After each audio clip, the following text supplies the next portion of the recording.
Soon as you're born, they make you feel small by giving you no time instead of it all. Till the pain is so big you feel nothing at all. A working class hero is something to be. A working class hero is something to be. They hurt you at home and they hit you at school. They hate you if you're clever and they despise a fool.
Welcome to Tomorrow Never Knows with me, Bob Wilson, and Sir Warren Brown of the Beatles Kingdom.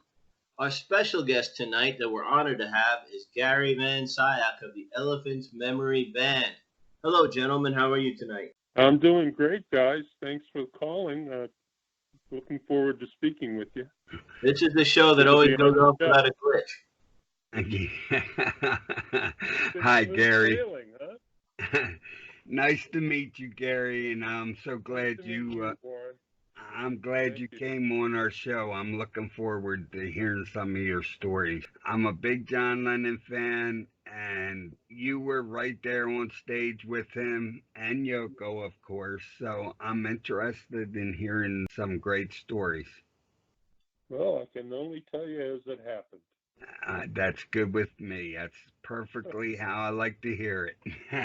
All right, Bob, it's all yours, Bulldog. All right, Gary, can you tell us how you came to play with Elephant's Memory, what road brought you there, and then later what road brought you to John and Yoko? Yeah, well, Elephant's Memory was, I don't know where you guys are from, but if you've heard of the Village Voice newspaper in New York, out of the Village, I answered an ad, a cattle call ad for bass player with Elephant's Memory. And I think about 60, 65 guys showed up, and through the process of elimination, I was lucky enough to get the gig. And I think there was a little bit of politics going on with it because Adam Ippolito, the keyboard player from Elephants, and myself had been in a Columbia band called Pig Iron. And I think Elephant's Memory, the guys in Elephants were kind of aware that I was from that band, and the band had recently became defunct and I was available, so that probably had a lot to do with it too. But I did have to go and play and blow 50 guys out of the water to do it. So later on, we did a WLIR as a radio station on Long Island, and we did a live broadcast as Elephant's Memory, and Billy Joel was the opening act, and he hadn't really broken with Columbia yet. And but back in those days, they would make like a 7.5 copy of the performance at the radio station. We were playing live over the radio, but at the end of the performance, they slipped the drummer Rick Frank a cassette copy of the performance, and somehow through his contacts, the famous activist Jerry Rubin got a copy of that cassette and handed it to John and Yoko. So that's how they first heard us, was on a cassette tape of that WLIR performance. And I guess they liked it a good bit because we got great feedback from Jerry, and they loved us. They felt that we had a lot of soul, and they really would like to try to find an opportunity to meet us. What they didn't know was that we were just rehearsing like almost 3-4 doors down from where they had just moved in to their apartment on Bank Street. The rehearsal studio we played at was called Magna Graphics, and it was just really just down the street from where they were living. I used to see John at the Korean Deli once in a while, and but in those days you just didn't run up to him, not knowing him and freak him out, so I was thankful that later on I was actually given an opportunity to meet him officially at the rehearsal studio. Well, the band, some people don't know as much. Like David Peel was more of a street performer. In the day when we were kids, we went down and met him in Greenwich Village. I was actually from New York, as you mentioned. Where are we from? And Lauren is from Vegas, I believe. But you guys had a gold record on the wall already for Midnight Cowboy and stuff. So you guys were really not taking anything away from David Peel. It was a different kind of performer. But you guys were very established studio musicians, if I'm correct. Yeah, a lot of people don't realize. Thanks for straightening that out. I think a lot of people, when they found out that Elephant's Memory was playing with John, I somehow, because John had produced David Peel, I think they thought we were just the next street band in line to be produced by John, but that really wasn't the case at all. And as you said, thank you, Elephants had been together since 1965 as a band, and had received the gold album for Midnight Cowboy, Dustin Hoffman movie, Academy Award, and all that. And also they had a couple of hit singles even before I was in the band. Their most notable single, actually, Mongoose, was like the year before I joined the band. And the bass player that would have played on Mongoose came back to play with the band again at Madison Square Garden because John wanted 2 bass players, and initially he wanted the guy from Jimi Hendrix's band to come and play, but he wasn't available, so I was relieved. So we still needed another player, so I called the previous bass player, John Ward, and he worked out great. And you were already pretty comfortable, meaning earning a living. I mean, not only with the band, who was very professional, but you were also doing different work, writing for commercials and things like that, aside from the very credible music you guys had been making. Can you tell us a little bit about that work? Yeah, that year, 1972, I was pretty much all over the place. I was doing jingles, like during the day. My typical day would be get up to a couple of jingles in the morning, say something for Ben's Rice or peel on a small cigarettes or whatever, and then get a cab, go over to Chapel Music and do maybe 2 or 3 demos, publishing demos in the afternoon. And then I would be doing regular Atlantic or Electra artist in the evening at the record plant, or the Hit Factory in those days was very popular. I was real close friends with the owner of the Hit Factory, Jerry Ragaboy, and he invited me to play on a record with Howard Tate that same year. We started with John. It was Howard Tate was an established R&B artist from the '60s, had a lot of hits, and so I did the 1972. And so we're in '72. I just didn't want to interrupt you because I didn't know if you were taking a pause in deep thought. So when John So in popped in, '72, I did the Howard Tate album and was recording that as well as doing John's record, as well as being on the Mike Douglas show and all the TV shows we were doing with John. Plus, I was working with Neil Sedaka that year, also doing personal gigs with Neil Sedaka, like The Bitter End in New York, and promoting his Emergence album. So, as typical with studio players, you book work wall to wall. You take everything you can get and just try to work it out somehow, time-wise. I could have spread all the work I did in '72 over the next decade, probably. well, it's a good thing, but you were talented and flexible enough to play with all those different people.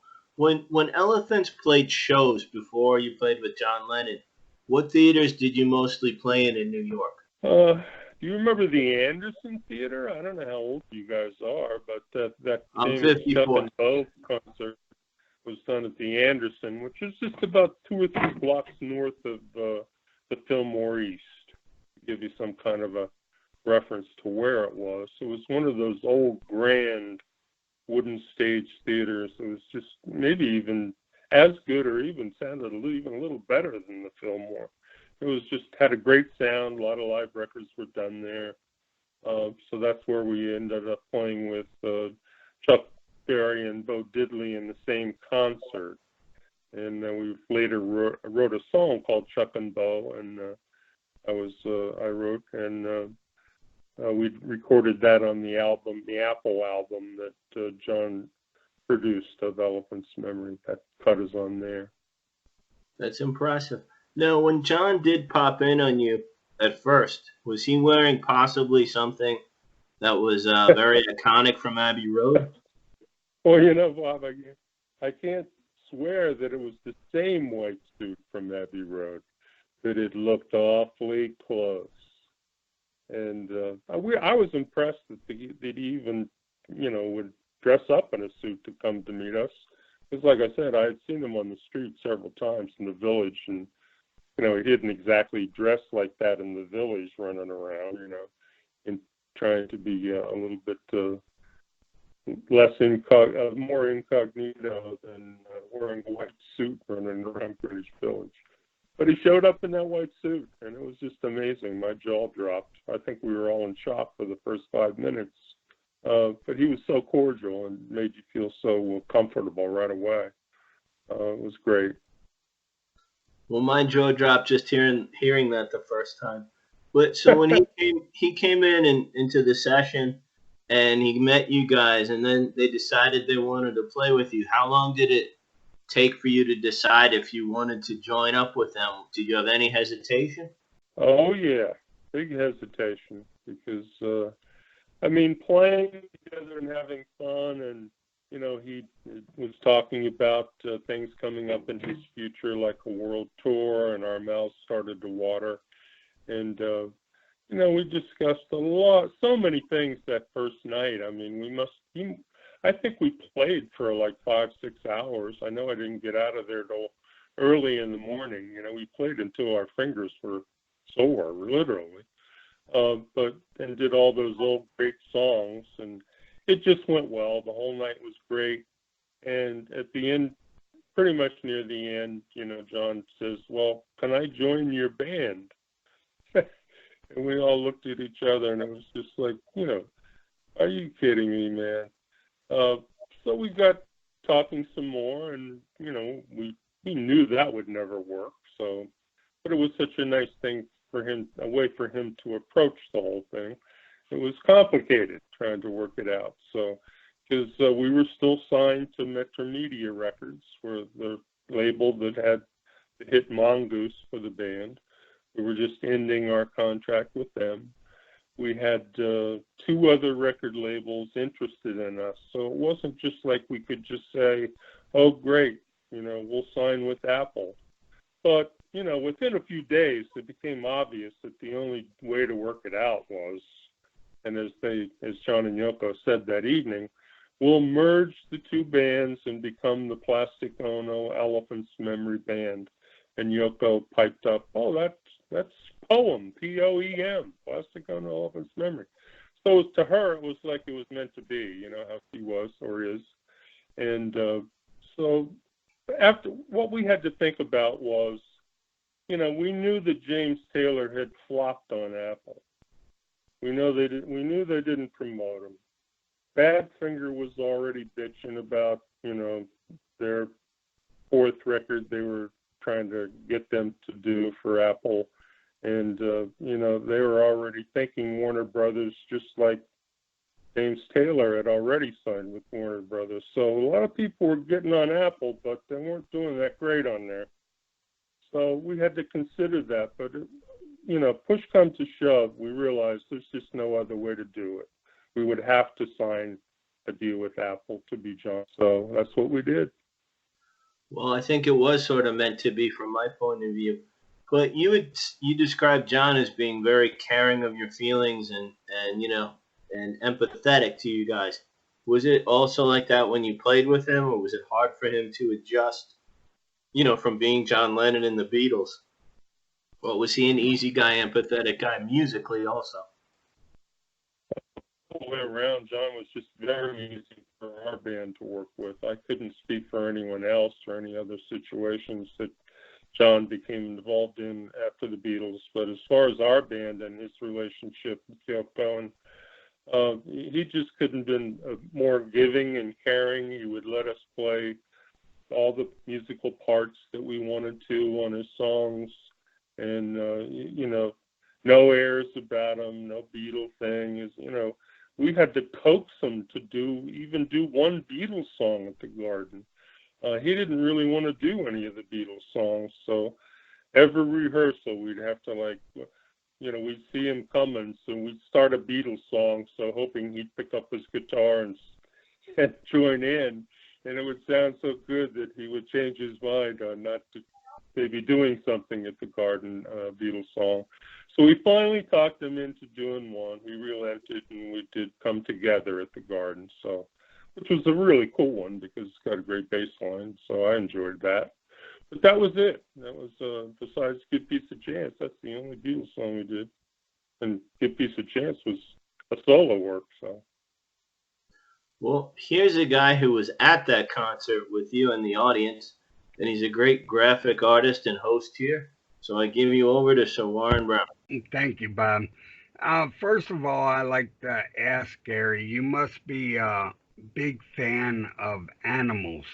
Your first band was Pig's Iron, and then you come up with Elephant's Memory. So sounds like you're a big fan of Animals. Nobody has ever mentioned that connection to me on an interview. That's funny, man. Yeah, I guess so. I guess you're right. I have to plead guilty on that one.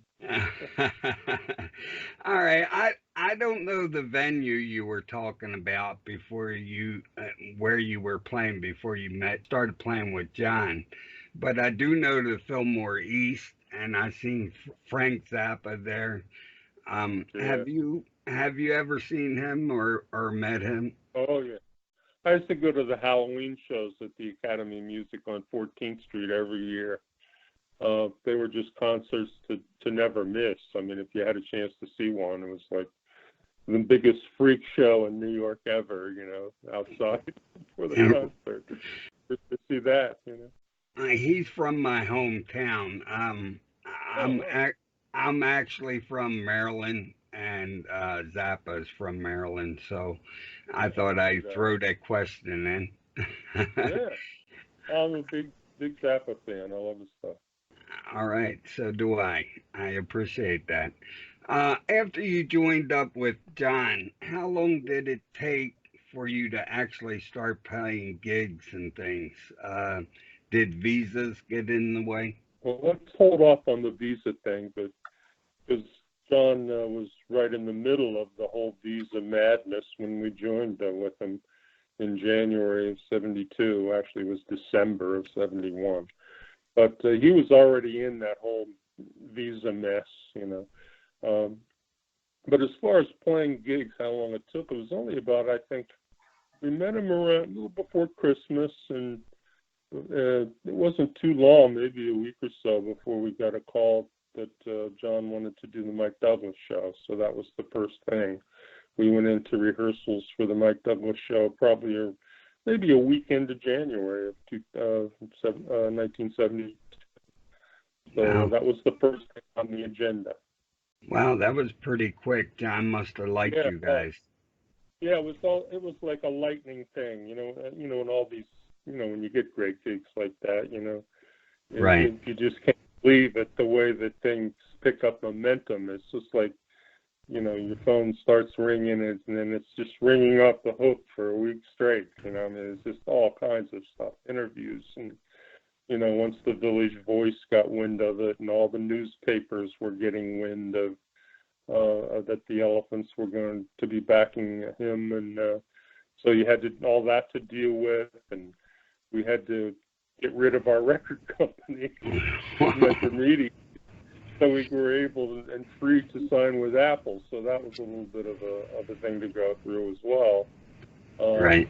In the middle of that, some old manager that was, managed Elephants before I was even in the band, started garnishing our salaries right away for, monies that were owed. And so that was a side mess that we had gotten ourselves into. It had nothing to do with me, but I had to pay the price. Right. John put us on retainer right away. So, and plus we were still doing a lot of Elephants memory gigs on our own. We were in and out of town and doing a lot of political benefits in New York. So we were unbelievably busy. I can imagine. It sounds very interesting. When you were recording, that's good. When you were recording, did some famous people come in to see John and Yoko? It was a procession, Warren. It was. Let me see. Who will I get to first?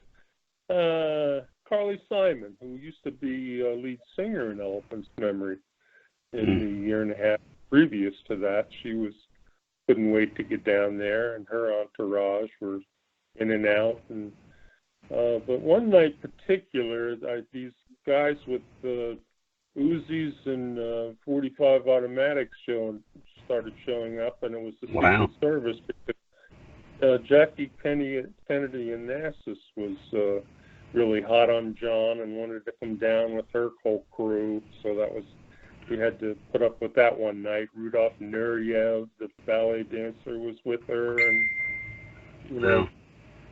the next night would be Mick Jagger. He would be hanging out, which was a lot of fun because I found out Mick played guitar, and we did a lot of jamming when he stopped by. But we're trying to make a record.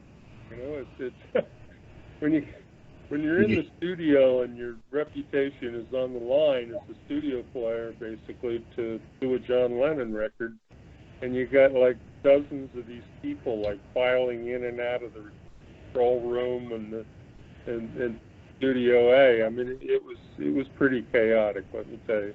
Yeah, that sounds pretty chaotic. I would have loved every minute of it. I can't imagine sitting there trying to do a recording with John Lennon himself, and then also having Mick Jagger walk into the studio. That would have floored me. Well, at least in that particular night, this was maybe we were like 6-7 days into the record when Mick came, and so it was like a little break, actually, that one. John just kind of put the board on hold, and we just kind of went into Studio A and all sat around and played for 3 or 4 hours, which they taped. That's out on one of the bootlegs. You can find that on a bootleg somewhere. I'm positive I have it here in the house somewhere, but If you get a chance, send me the name of that bootleg, would you, so I can try to find it. Okay. I'd appreciate that.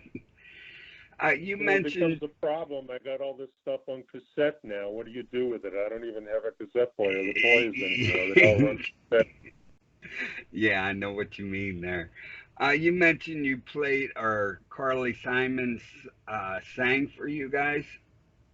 Yeah, she was in Elephant's Memory for a year, previously to when I was in the band. I'm going to say probably late 69, 70.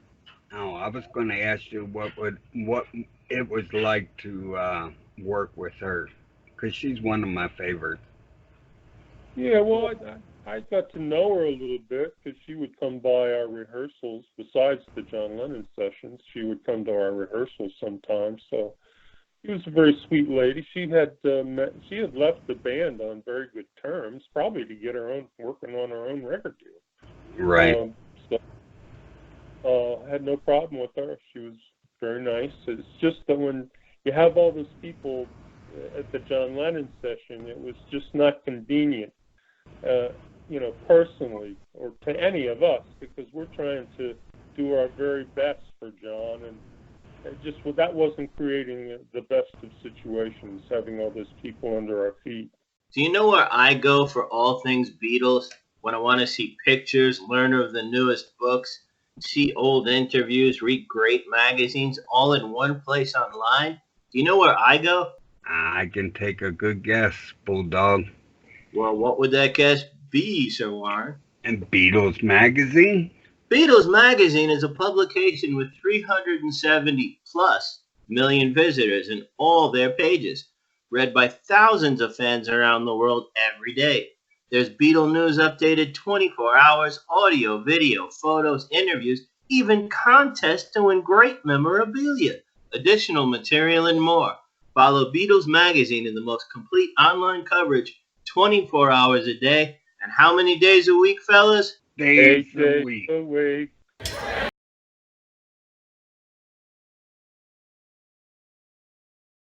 Bob alluded to earlier, I did see the concert in New York, and my favorite part of the whole show, I believe, would have to be the "Come Together" song you guys did. That was probably the highlight of. John got the lyrics mixed up. He made the comment at the beginning. Yes, he I got to did. stop writing those daft lyrics. Yeah, he did screw it up a little bit, but it was still the highlight of my show anyway. Oh, I thought too. I agree. Right. I like the Elephant's Memory artwork and logo. The T-shirt on your website is very cool. Thank you. I do graphic art, and I would love to do a piece for you as a gift or a banner for your website or Facebook page. I'd be thrilled with that. Thank you, Warren. That'd be great. That would be cool. Do you recall? That. Yeah. Do you recall any photographers and such that worked with you that you particularly liked? Yeah, in the beginning, we had worked with Bob Gruen in the band Pig Iron that we alluded to earlier on Columbia, because we had our loft was right below his on 29th Street in New York. So I had already been friends with Bob for a couple of years, but he really didn't start with John and Yoko for the Mike Douglas show or the first month or so. It took a little while for him to get going with them. And then, of course, he was with them forever after that. But the first photographer that I really liked was a young lady that was one of our photographers that went to Mike Douglas, and her name was Lisa Gottlieb, Gottlib, and she took some of those famous shots of John, Chuck Berry, and Elephants as we played the show and rehearsed. If you see any of those are Lisa Gottlieb shows, Lisa Gottlieb pictures. Right. She was great.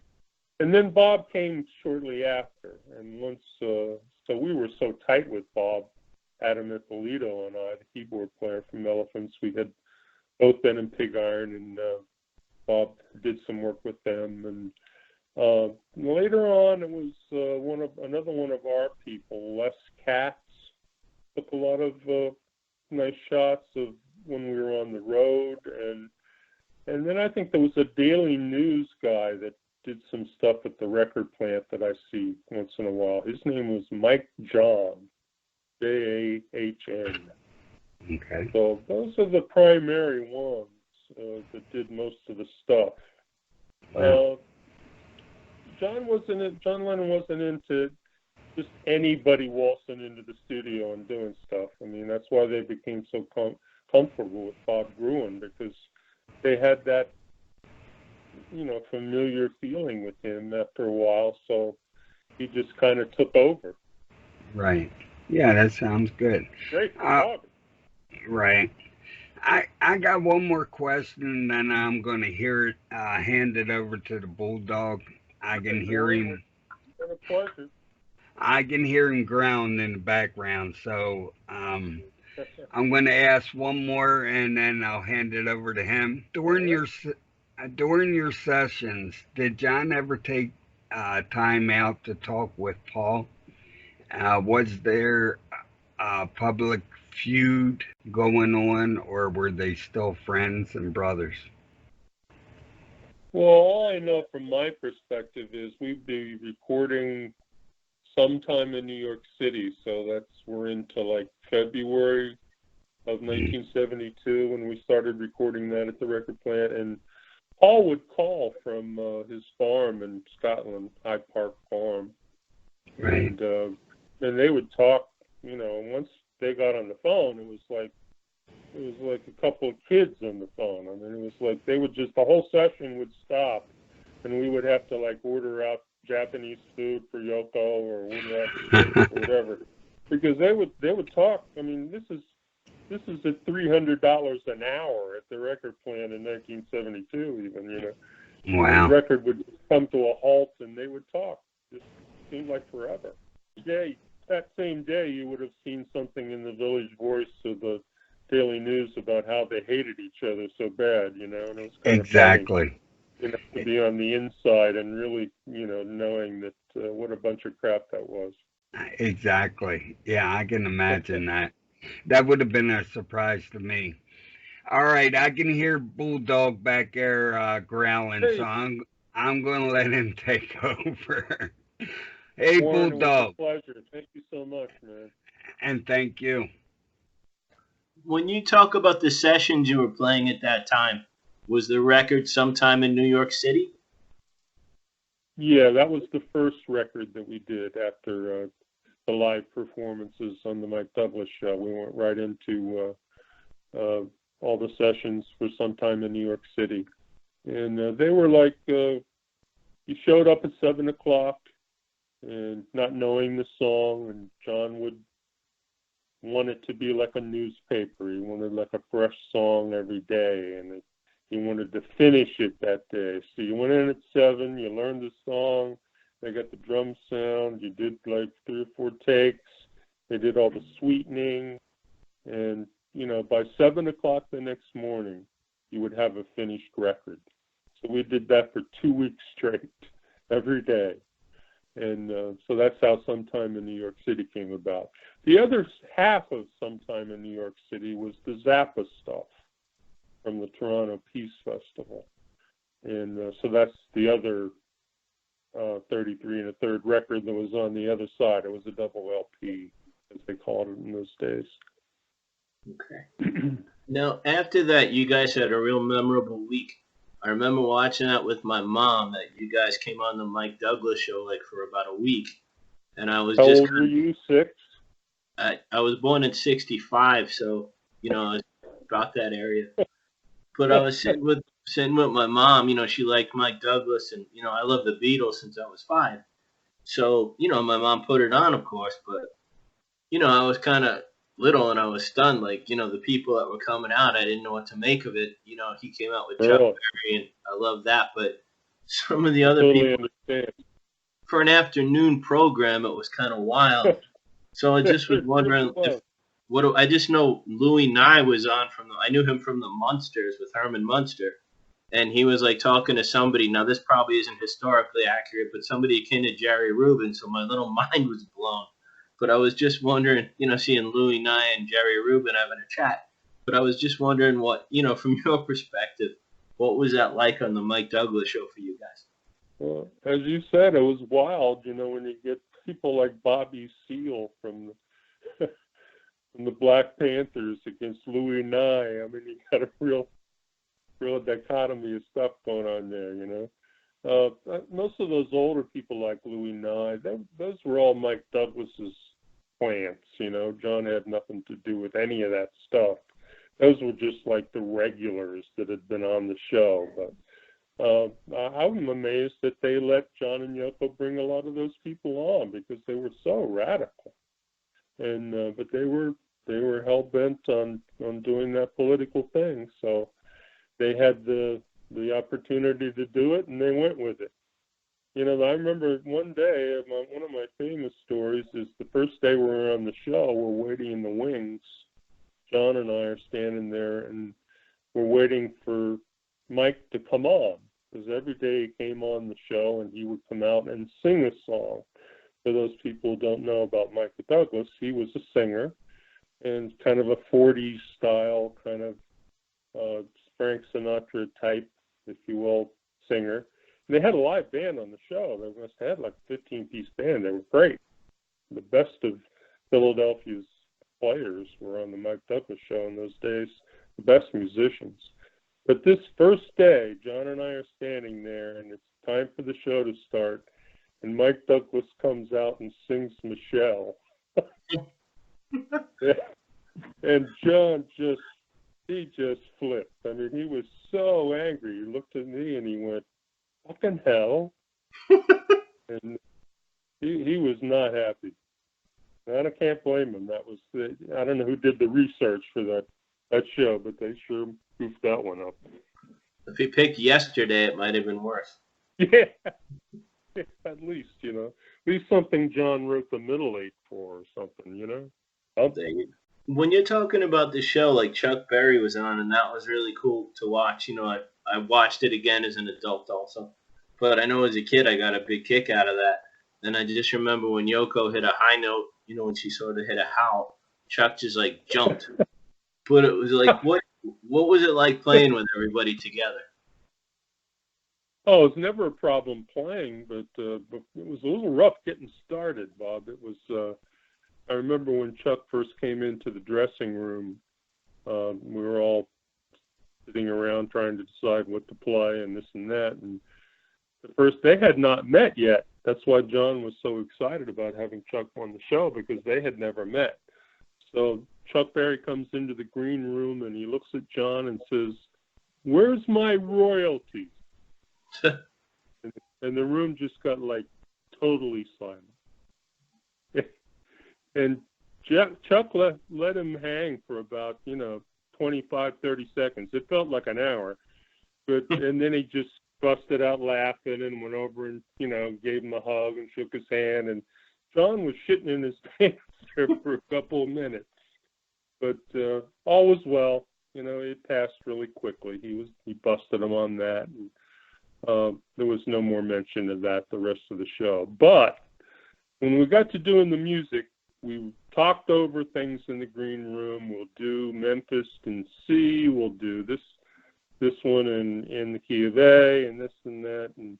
But when we got in front of the 25 million people listening to the show, Chuck changed all the keys on John and really threw us a curve. He really put us through some changes, which he was known for doing. It's not like we were not totally ready for it, but when you're on live TV, it's a little nerve-wracking. Well, then Chuck picked you guys up to play with him. Like you mentioned that before, like you guys played as his band? Yeah, we became his backup band. He loved us, after he got used to, the ego thing there, he settled down and realized we were good players, and started working with him. We did maybe 3 or 4 short tours with him through the next 4 or 5 months, and throughout that whole year, actually, until we played the Anderson Theater with him and Bo Diddley, and we had to. Chuck was in the audience. Chuck. John was and Yoko were both in the audience the night at the Anderson Theater that we played with Chuck and Bo. And so that's why we all got together a couple weeks later and wrote the song for our album called Chuck and Bo.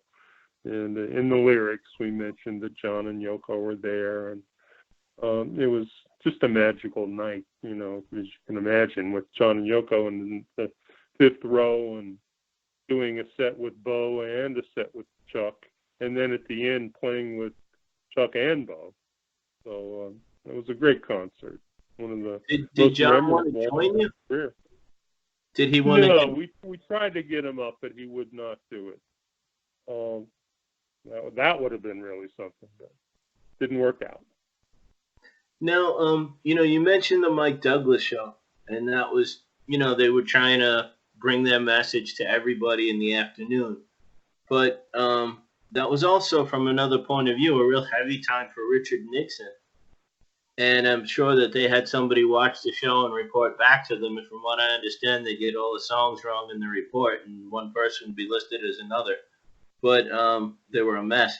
But what did the political associations that John had at that time and protesting the war and having all his people on Mike Douglas, did that start to bring any heat down? Well, I'm not sure from where do you mean? From the record company? I mean, no, from like the FBI or something like that. Oh, okay. Well, that had all started quite a long time before that, when John was out in the Midwest doing the benefit concerts for John Sinclair. The whole deal back then was, for people who are young, is that the voting age was going to change to 18. And the government was freaking out because John was out there trying to convert people and have them register to vote. That's what the concerts were for. And, they had done several of those out in the Midwest. And that's when he wrote the song for John Sinclair and Sunday Bloody Sunday, and all those political kind of songs started months before we even got on the Mike Douglas show.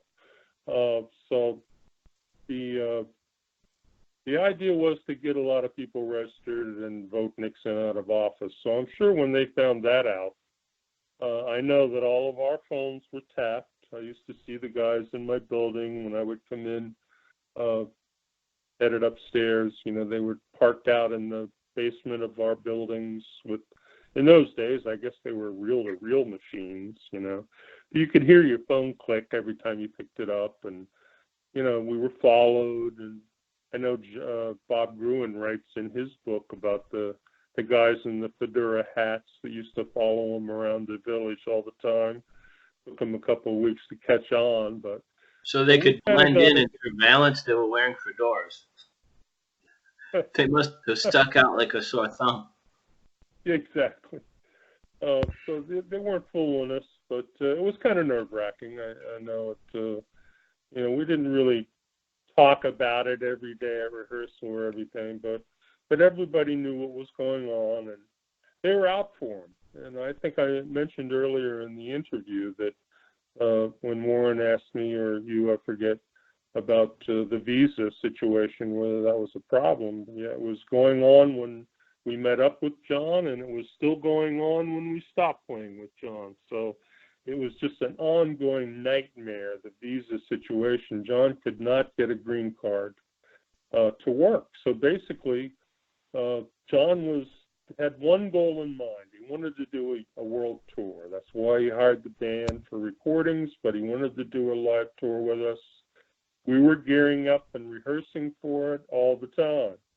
And he bought us $100,000 worth of equipment, the best equipment money could buy, and we were gearing up. But it just never came or got any closer to the day when we could say we're actually ready to book something because he couldn't get that green card situation going on. And it took, I don't think it was later in 73 that they finally got that rectified. And by then we were gone because we had stopped playing with John midway 73 because of his personal situation.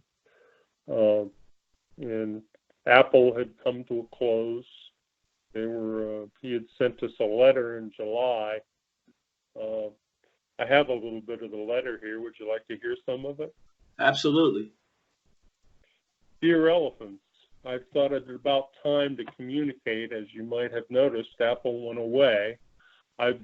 Still am wrapped in it. Looks like the final deal comes any day now. I personally don't know what to do about the equipment you have. I know Apple will A, come for it, B, hit me for it, or C, both. My lawyers get back from England tomorrow with the final solution, which will be taken back to the other three when I've okayed it. What do you want done about that record you made? It could be in the can forever. Drop me a line if you've got any suggestions. I hope you're all right. Don't be depressed because we never got it on the road. That's what this is all about. Whatever it is was okay with me. I don't think our relationship harmed either one of our careers. It was a short trip, but fast. Life is long, and so is an elephant's memory. I don't like goodbyes, so this is a hello. P.S. I never knew what I was doing myself, so I couldn't begin to tell you. You can't keep a good band down. Believe it.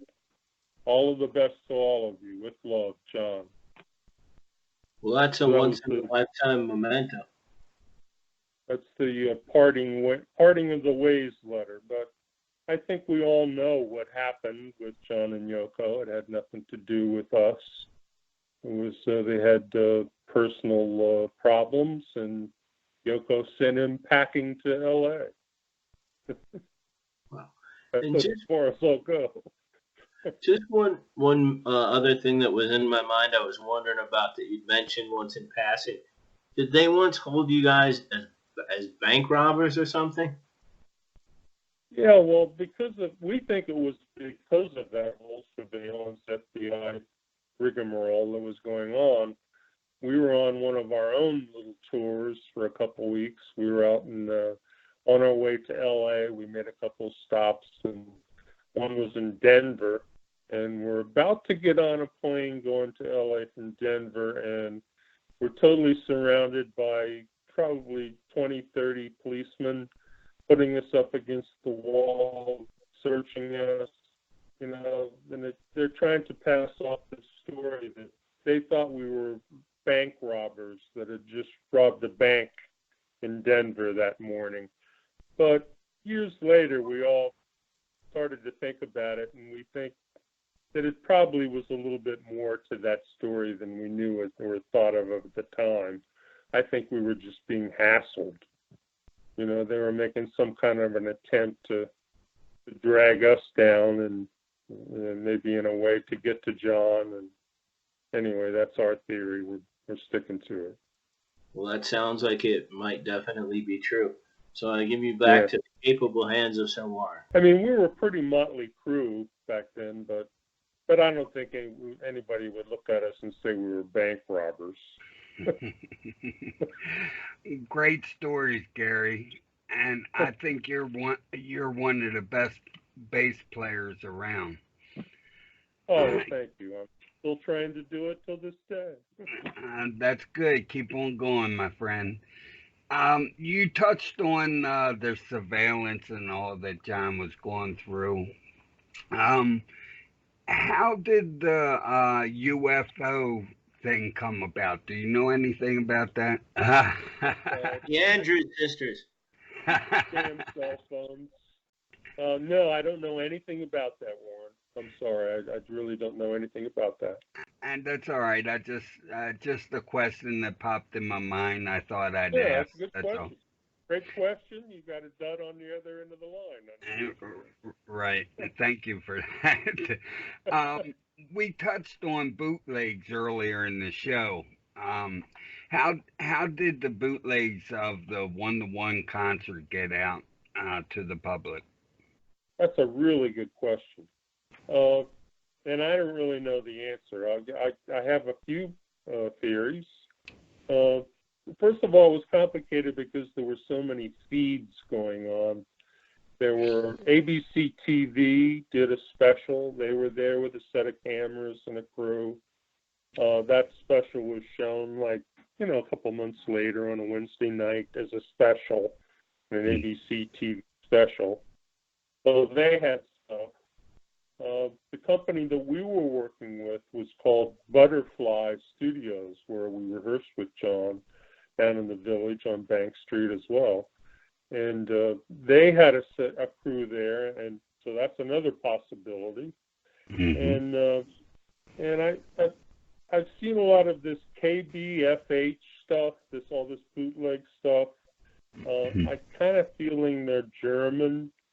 I think they are the ones that did a lot of that stuff, that right. Vinyl bootleg stuff out, and I have no idea how they did it.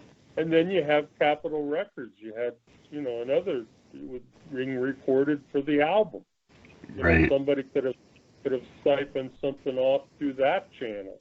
So it's just really hard to figure out how those started showing up, That's correct.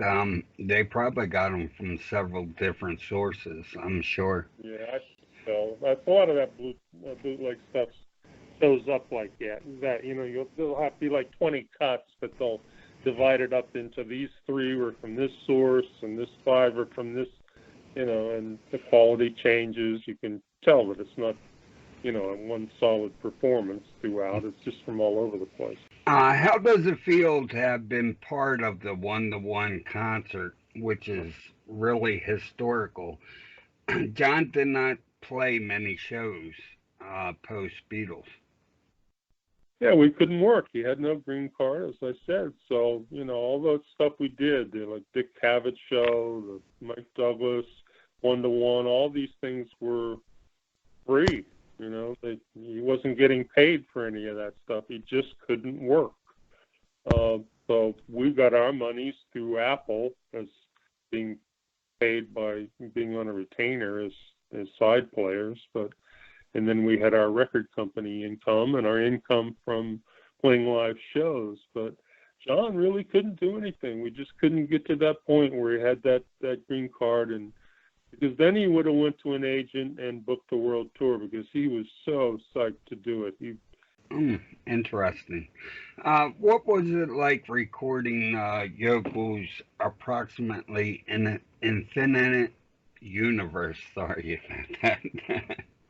Well, that was probably the best thing that Elephants ever did. That's we think that's some of our best work. Not that there's anything wrong with the stuff we did on Sometime in New York City in the live show, but we really had a lot of freedom and were able to really work more closely and more detail with John and Yoko by then, because we were around 9 months into being with them then. We were very comfortable with the studio, and we had our little routines down about when we would come in and work out the songs, and Yoko gave us a lot of freedom, and John was just producing, and he enjoyed that as well. And so he played on a couple of things, but by and large it was really like an Elephants and Yoko project, really. And that's my favorite stuff that we did with them, I think. Very nice work. You had the Jerry Lewis telethon thrown in there too. That would be another freebie that we did right after the Garden show, a couple of days later. Right. Do you ever see Yoko much these days? Well, not too much, She's getting up there, as am I. But I did see her at the opening for. I was in the Lennon NYC film that the American Masters series on Channel 13. Great documentary. and they had the opening at Town Hall in Yoko was there, and that would be the last time I really saw him. Awesome. All right. Great stories, Gary. And with all that being said, I'm going to hand it back over to the Bulldog. All righty. My pleasure, Warren. Thank you. Thank you. I was just interested in a cruise you guys went on around New York, I believe. And on the boat, I think, was you guys and the Jerry Garcia and Willie Nelson and stuff. And could you tell us a little bit about that cruise? It sounds like a good one to have been booked on. Yeah, it was called the Pirates Ball. The Hells Angels did it yearly, as I understand. And Willie Nelson was on this particular cruise with Jerry Garcia Band. Johnny Paycheck was on there, and Bo Diddley with the Elephant's Memory, and it was a blast. You get down to the dock about 5 o'clock and get on one of those Circle Line cruise boats, and they went up around the George Washington Bridge and just kept going around in circles for 8 hours. Well, everybody got screwed up. It was all recorded. There was an album. I wrote the title track for the movie. There's a movie, Hells Angels Forever, and I wrote the title track. That's my song, Angels Forever, and it's pretty entertaining. And for anyone out there that wants to find out all about the Hells Angels, their whole story is documented there. It's pretty good. Enjoyable. So some people, that you meet have an incredible effect on our life. It's like dropping a tremendous, some people are rocking the water, some people a tremendous boulder.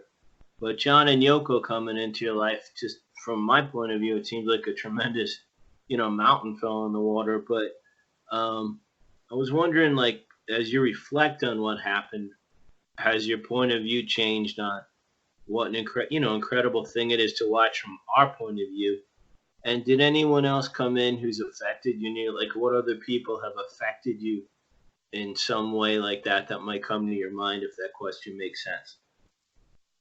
Yeah, certainly. I mean, well, I think, Chuck Berry was pretty impactful, because not only did we, as you mentioned earlier, did we go out and do a lot of shows with Chuck, and he personally liked us and invited us to do that, but we got a call one day from Chess Records to find out that Chuck wants us to come in and record a whole album with him. So that was really pretty exciting. I mean, just as exciting almost for me personally to think I'm going to be on a Chuck Berry album. So the album's called Bio, and it's still out there available, and it was a real thrill.